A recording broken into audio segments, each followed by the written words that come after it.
Hey boys and girls, Dirty Work 75 bringing you your F1 report here with the GLC. We were in the US of A, Circuit of Americas, week 18. Yes, with 3 weeks to go, it's still getting busier. New drivers arriving. It's manic. It's manic. Who would have known that season 1 would have been so successful? Now, shout outs firstly. So, Viper 951. Marcus 87, welcome to the GLC, welcome to F1. Now I haven't missed anybody. This one's going to get a special hello. Hello to P. Brooksy. Brooksy is one of the Forza drivers who has made the crossover and come to Forza, come to F1 from Forza, with his debut being on the US of A, and it was a learning curve. I'm sure, no doubt, he'll get the hang of it and prove triumphant and competition in season 2 once he gets the hang of the game. It's not the simplest of games, and you really need to find the knack of it. So, guys, all 3 of you, welcome to the GLC F1. What a race! Tier 1 had a bit of rain, I heard. Tier 2 we didn't, but nonetheless, it didn't take away from what the racing. Now, I'll get into results and tables and stuff later. A few things, things that happened. Clarky San started at the back of the grid and finished in second. Hell of an achievement there. Let's see, Pred, F1 XL Pred, he got his first podium with a second place finish. Binary had a crash, quite a spectacular crash. Superior Rain is proving a different driver. It's quite interesting. He had an hour with Parched Monk, a bit of a, tips and tricks. Show him a bit of this and a bit of that, to improve his driving, and it's taken a clear 2 seconds off his laps. He's proven formidable right now. He's a different driver. Very serious competition, so well done to Superior Rain for that, and so much so there's only a 1 point between him and Merlin Mal. Where they stand we'll get into later. So as per the norm, we'll get into some of the drivers' notes. Now I say drivers' notes, and I say it with affection. Each week I ask for a paragraph, a couple of notes. I don't want a novel. I don't want your life story. I don't want a long tale about how you went to the shops and the night you were with your dreams and you lived happily ever after. However, it seems that members of the GLC can't just do a few words. Signs, I got a few words off him. Light Shock, I got his life story. Loki, I got a couple of words. And Preds, yeah, all right. Excuse me. So we'll get into the notes from the drivers here, and we'll go with the smallest one. So Sainz, this is his summary of US of A. So we had a wild ride. First few laps consisted of a four-way battle for the lead between himself and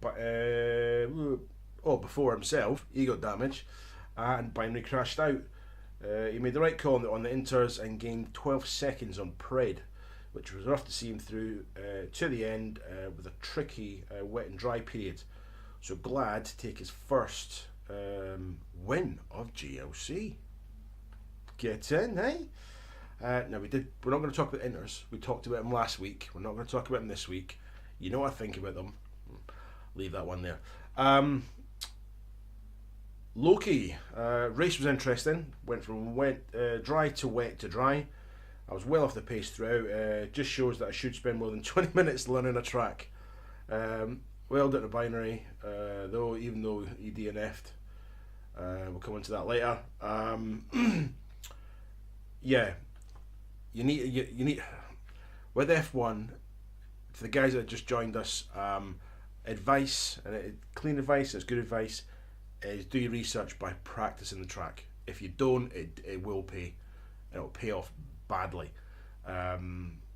Whether you know a track from, say, a different game, like Forza and stuff, it may give you a loose layout. As I find it with P-Cars, some of the tracks I've known from other games, but different games have them laid out slightly different. So it's always good to get that practice in. Right, F1 XL Pred, quality was pissing it down. Came second after Light Shock, beat me by half a tenth. Half a tenth. I can't even blink that fast. No, I can't. The race was completely dry. Somebody said it was dry, wet, dry. Completely dry. Tried to go in the mediums, but it wouldn't let me go. So pretty much everyone around me chose mediums except for Binary, who went on the softs. Okay, just like himself. 5 red lights and got to jump on Light Shock for the leads. The next 15 laps, Pred, Light Shock, and Binary and Signs were having a sexy little battle for the lead. It's not a word that's used much in the reviews. Sexy little battle there. It was like the Indy 500. Now, does that mean you guys were going in circles? Because if you were, you're missing out loads of corners. If you were just going left, there's a couple of rights in there. I'm sure you maybe have missed. Let's see. Sands and Binary overtook him. A few laps later, they collided, which resulted in the virtual safety car, which is not worth the programming they done for it. That's my new gripe. The virtual safety car. We'll come on to that. Hold fire on that. Started to rain with the soft tyres dying. He gambled on the intermediates with 11 laps to go. Now that is a gamble. That really is a gamble. They were shocking in the first lap, so I lost all the time to Mav. I think that's Signs. Mav's his old tag there. When he pitted, then just brought it home. However, towards the end of lap 25, it began to dry out. Light Shock bolted on the super softs and began to chase him down. It was proper intense towards the end, right up to the final laps, and he finished 0.6 behind Preds. Virtual safety car. Hold fire. That's going to be my new rant, the virtual safety car. We're going to get onto Light Shock's summary of the race, basically because it's the longest one. It's the longest one. I don't know how many words it is, but a couple of words I asked for. Here we go.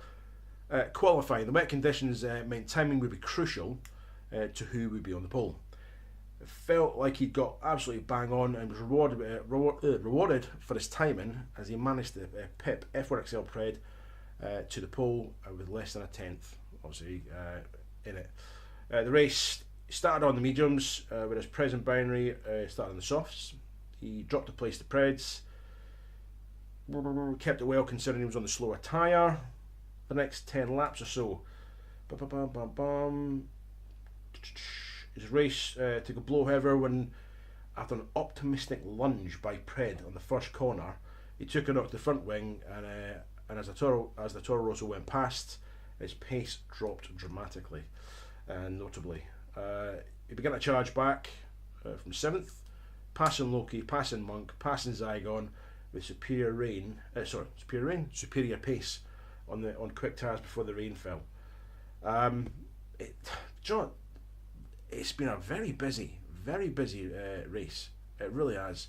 I mean, the Tier 1 boys they're going at it, and they're going at it hard. You really are. Tier 2 was an interesting battle, actually. It really is an interesting battle. Obviously the faster boys, they were definitely up there, and it was about getting clean away. I think when it came out getting lapped, there's only a couple of drivers that actually got lapped. The first corner was proved quite demanding, actually. For the braking zones and stuff, a lot of drivers, I know I did a couple of times, went wide. If you use braking assist, that braking line isn't really bang on. If you go by the the colour markings on the braking assist, you overshoot the corner. You will overshoot the corner. It's mental, absolutely mental. But nevertheless, it was a very, very good race on the Tier 2. A lot of chopping and changing, and the new drivers fitted in really, really well. and little to no incidents, to be honest with you. Tier 2 was a quieter race than tier 1. They're, going for the points. They're going for the points. They really are. But virtual safety car. What is the point? Can anybody answer me this, right? What is the point of the virtual safety car? Because all it does is fuck up the race. It does it not. Right? It tells you you're going too slow for the delta, so you put your foot down. Right? Next minute you're going too fast for the delta. Right? Then it tells you you're too far behind. So you put your foot down and, like me, get two drive-through penalties for speeding under the safety car. Why does it not just say, boom, go 80 miles an hour, go whatever, and then give you a leniency, as you fluctuate. Instead of say the delta pace. You're supposed to just magically know what the delta pace is. Okay? Rant over. Intermediates, virtual safety car. Hopefully I have no more rants before the end of the season. God damn it. So, what's happening with the scores and the tables and the leagues? So, as some of you may have guessed, right? If you haven't already worked it out, that is. Even though this has happened, it's still a little fight for. Everyone's positions are there to fight for. Okay? Binary, it's looking like he secured it. Yeah, it's looking like he secured it. The championship. Consistent throughout. Fast driver. Despite his crash, all he had to do was finish above Loki, and that was it. So congratulations to Binary. Because you never know. You might just leave. Then Loki would get it. But we'll see. So congratulations, Binary, for that. Now, moving on to the points as they stand at the moment. Okay. Binary's on 332 on tier 1. 248 is the score for Loki. 172 for Parch Monk. Now, between Parch Monk and Zygon, there's 2 points difference. So Parch Monk could quite easily, by the end of the season, lose that podium position if he doesn't keep in nice and tight. Zygon's hunting him down, does not let him go. So be interesting to see if those two can battle out and see who's actually going to finish in the third spot. That'll be definitely an interesting one. As for tier 2, Trojan's going to take that one, formerly known as MOH Maverick. Yeah, basically Trojan 74, he's going to take it. He's currently on 147. Unless something drastically goes wrong, I don't see him losing the lead in this one. My math isn't great. Let's see. Bullet Wind might get him. But we'll see. I think that's going to be a very, very tight finish. That might be down to right down to the last race. It really, truly. I mean, if Trojan has a bad race next week, or even crashes out next week, then it's sort of play for. All play for. If my math's wrong, don't just give me a break. Joe XD 79 holding the third spot, with Merlin Malin 21. Now this is quite interesting. Okay, we've got Joe XD holding third, 79. Malin 71. The superior Raymond 70 points. So third spot, the last place in the podium, is clearly to play for, to drive for. Even Wastelander, he sat there on 61. It's within reach. Me, not so much. I'm on 56. But yeah, so I think the biggest battles we've got going now for the end of the season are going to be, within the tiers, are for that final podium spot. Now moving on to the constructors. This does get interesting. Constructors. Okay, tier 1. They've been consistent throughout. Red Bull are on 432. While Mercedes are on 431. What the hell? Could it be any closer? Really? Third spot's Ferrari with a 216. Toro Rosso are holding fourth with a 166. I don't think Toro Rosso are going to do it. So yeah, I think those top 3 are going to stick. The top 2 though, who's going to get it? Who is going to get it?